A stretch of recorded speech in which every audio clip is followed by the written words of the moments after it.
اور محمود شاہ کی خدمت میں ایک غزل لکھ کر ارسال کر دی۔ انہیں شیراز سے بہت محبت تھی، اسی لیے انہوں نے مسلح اور رکن آباد سے دوری اختیار نہ کی۔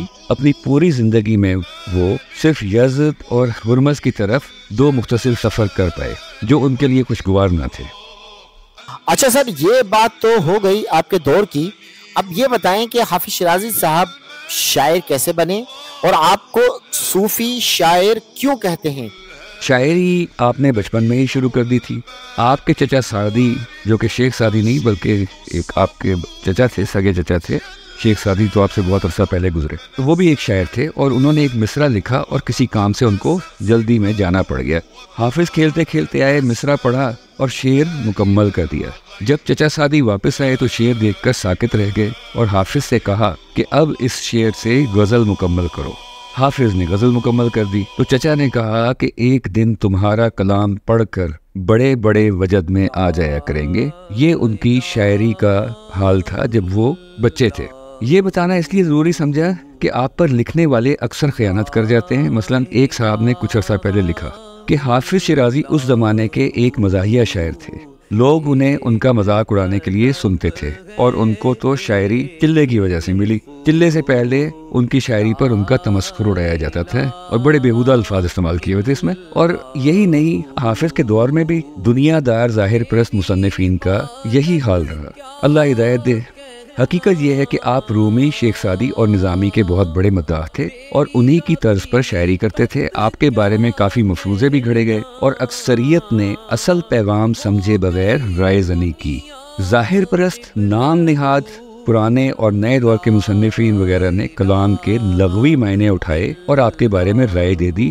خود حافظ اس بارے میں کہتے ہیں، زاہد ظاہر پرست از حال ما آگاہ نیست، در حق کے ماں ہر چے گوید جائے ہیچ اکراہ نیست۔ ظاہر پرست زاہد ہمارے حال سے واقف نہیں، ہمارے بارے میں جو بھی کہے ہم ناخوش نہیں، ہم ناراض نہیں ہوتے۔ جن لکھنے والوں کا تعلق صرف شاعری سے تھا، انہوں نے آپ پر جو رائے دی وہ آپ کی شان کے خلاف ہیں۔ وجہ اس کی یہی ہے کہ ان کو سمجھ ہی نہیں ہے کہ اس کلام کا مطلب کیا ہے۔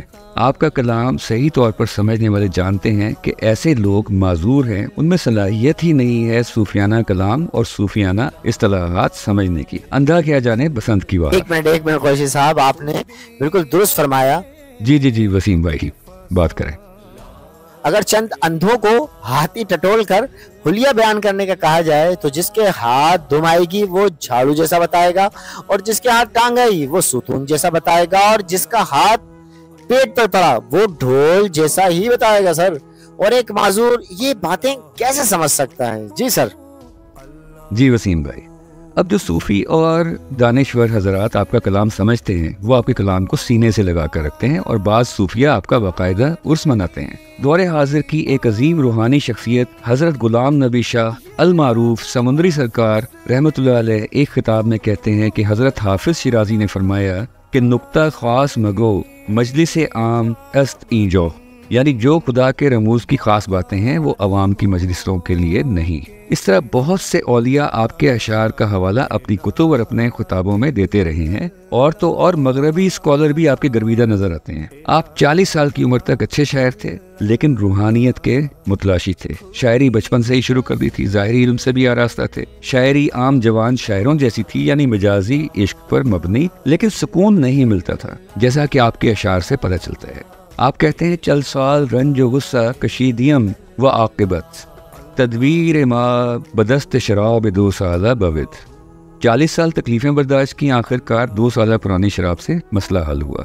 ایک اور شعر میں فرماتے ہیں، علم و فضلے کے بچل سال دلم گرد آورد ترسم نرگ سے مستانہ بے کجا ببرت۔ میرے دل میں 40 سال سے علم و فضل بلا فائدہ جمع ہیں، اور مجھے ڈر ہے کہ نشے میں دھت نرگس کہیں اسے چھین نہ لے۔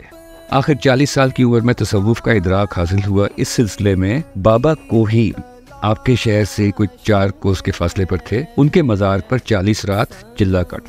40ویں شب جو کہ شب جمعہ تھی، عبادت کی، پھر سیدنا علی تشریف لائے اور فرمایا، اے خواجہ حافظ قرآن خواہی شد، کہ اے خواجہ اب تم قرآن کے حافظ ہو گئے، یعنی اصل حقیقت پا گئے، کیونکہ آپ تو پہلے ہی قرآن کے حافظ تھے۔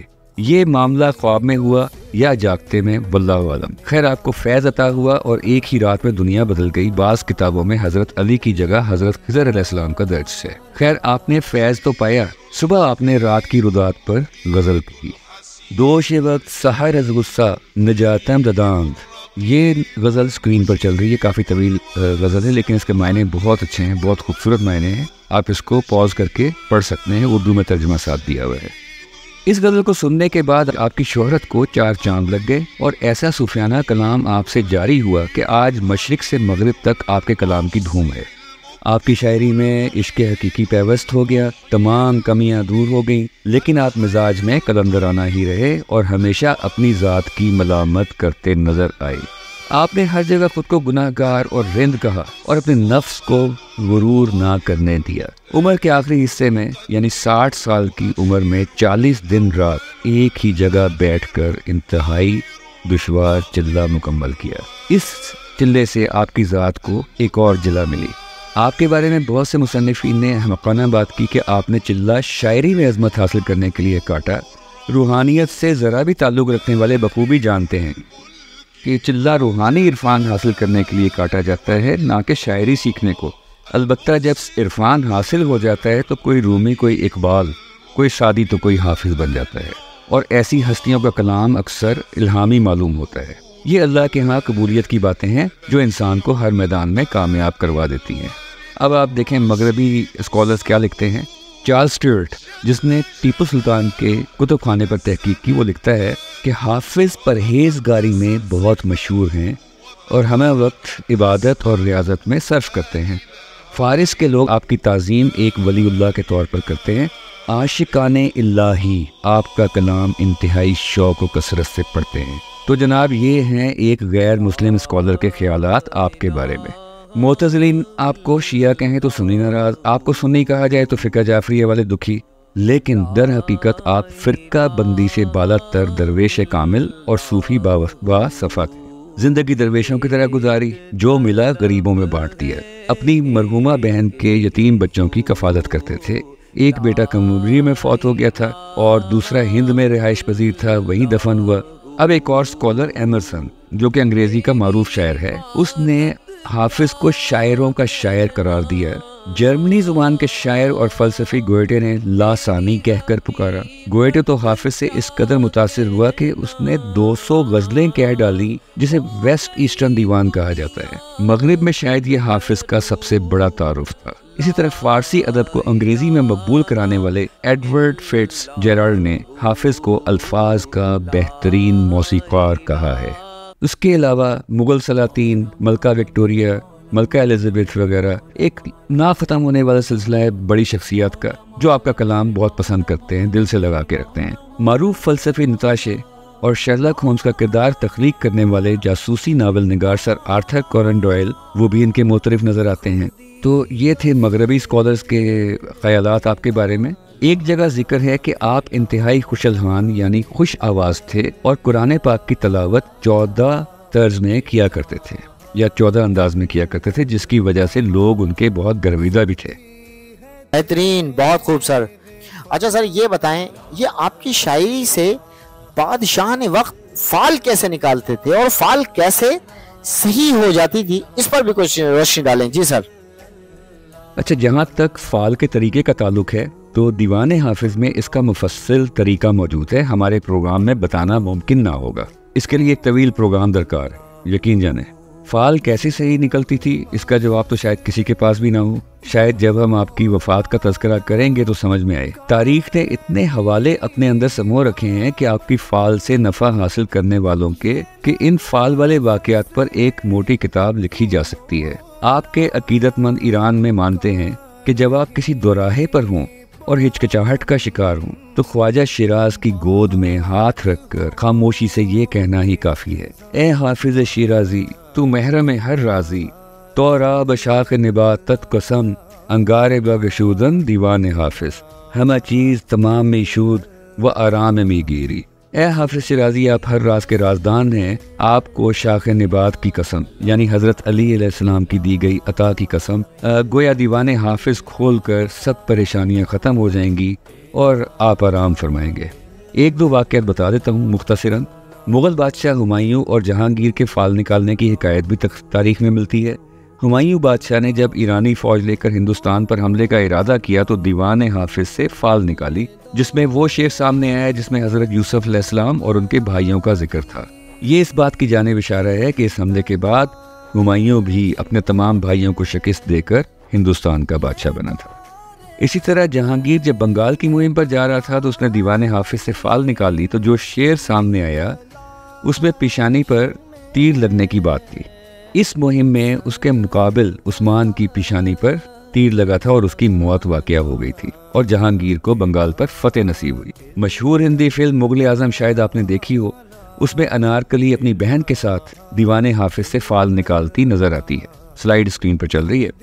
اچھا سر، آپ کی تدفین پر اختلاف کیوں ہوا اور یہ ملا مگس کون تھا اور اس نام کے معنی کیا ہیں اور وہ کیسے اپنے جال میں پھنس کر ذلیل و خوار ہوا؟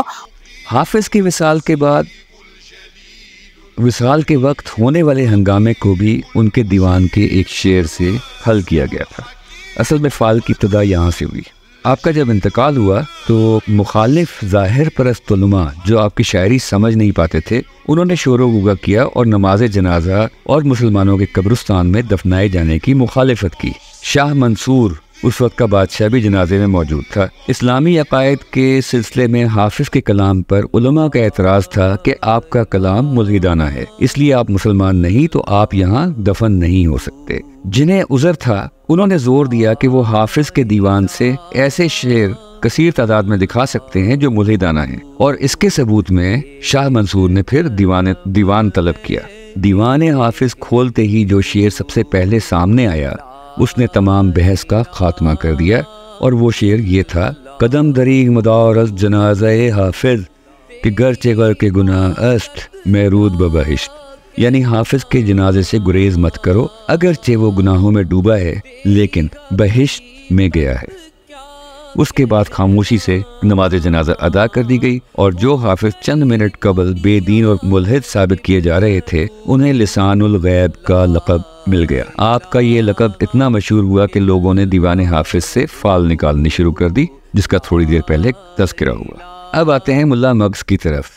سلطنت صفویہ کے بانی شاہ اسماعیل نے حکم جاری کیا کہ تمام سنی مزار منہدم کر دیے جائیں۔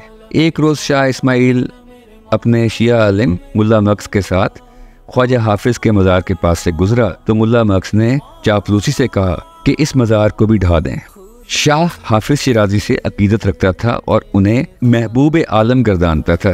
شاہ نے مجبوراً دیوان حافظ سے فال نکالی تو یہ شعر نکلا: حافظ جاں محب رسول است و آلہ حقا بدی گواہ است خداوند داورم۔ حافظ جان سے زیادہ رسول اللہ صلی اللہ علیہ وسلم اور آل رسول صلی اللہ علیہ وسلم سے محبت رکھتا ہے، بے شک اللہ اس بات کا گواہ ہے اور میرا منصف ہے۔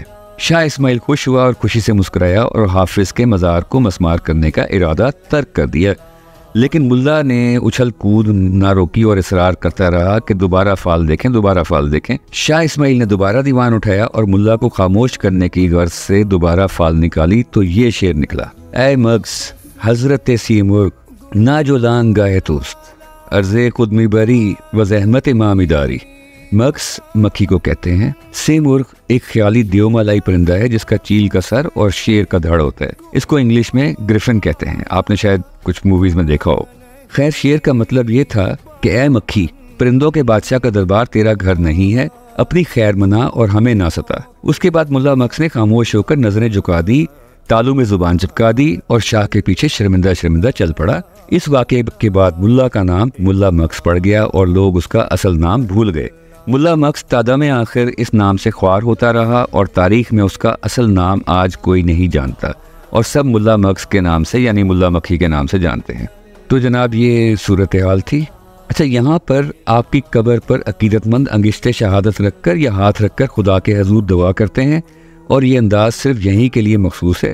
یہاں آپ اگر باہر نکلیں مزار سے تو دیوان حافظ لیے بہت سے لوگ کھڑے نظر آتے ہیں، کوئی طوطا ہاتھ میں لیے کھڑا نظر آتا ہے، بچے بھی طوطے لے کے کھڑے ہوتے ہیں اور فال نکال رہے ہوتے ہیں، کوئی طوطا فال نکال رہا ہے اور کوئی دیوان حافظ سے فال نکال رہا ہوتا ہے۔ غرض یہ کہ بہت سے افراد کا روزگار آپ کے مزار سے جڑا ہے۔ بہت خوب، ماشاءاللہ سر۔ آج حافظ شیرازی صاحب جیسی عظیم شخصیت کی زندگی کے بارے میں جان کر ہمارے ویورز کی معلومات میں یقیناً اضافہ ہوا ہوگا۔ اچھا سر، پروگرام کا اختتام کرتے ہیں۔ قریشی صاحب، اگلے پروگرام میں ہم آپ سے پھر ملاقات کریں گے۔ آپ کا پروگرام میں شرکت کرنے کا سر بہت بہت شکریہ۔ جی آپ کا بھی شکریہ۔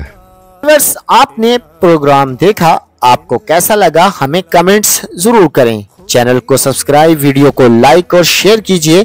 اگلے پروگرام تک ہمیں اجازت دیں۔ خوش رہیں، سب کو خوش رکھیں۔ اللہ نگہبان۔